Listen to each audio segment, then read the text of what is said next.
Everyone, তো তোমরা সবাই কেমন আছো? আশা করি তোমরা সবাই ভালো আছো। আর দেখো আমি স্নান করে রেডি হয়ে গেছি যে আমি আজকে কোথায় যাচ্ছি।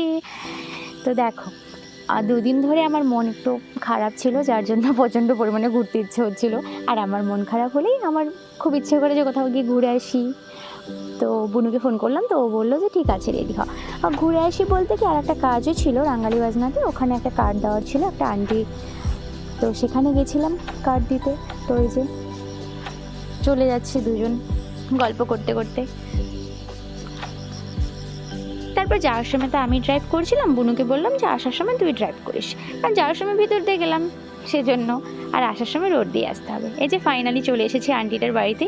বুনু গেল কার্ড দিতে, আর আমি এখানে ঢং করছিলাম একটু। তারপরও চলে আসলো, তারপরে ও বলছে যে বৌদি চল একটু ফটোশ্যুট করে আসি। তো আমি বললাম ঠিক আছে। ফটোশ্যুট করে আসি বলেনি, বললো যে ফটো তুলে আসি, মানে তোতলায়, মানে কি বলবো, কিছু বলার নেই। তারপরে এই জায়গাটা, যাই হোক, এই জায়গাটার নাম আমি জানি না। তো এখানে আমরা ফটোশ্যুট করলাম, কয়েকটা ফটোশ্যুট করলাম, ভিডিও করলাম। তারপর আমরা বাড়ির দিকে যাচ্ছি। তো যাওয়ার সময় রোড দিয়েই বাড়ি যাচ্ছিলাম। আর সত্যি কথা বলতে যাওয়ার সময় ও বলছিল আমাকে ড্রাইভ করতে, কিন্তু আমি ড্রাইভ করতে একদম পছন্দ করি না, মানে পছন্দ করি না, মধ্যে করি, বাট হেলমেট পরতে পছন্দ করি না। তারপরে যে খাওয়া দাওয়া করে বাড়ি চলে আসছি। Bye bye.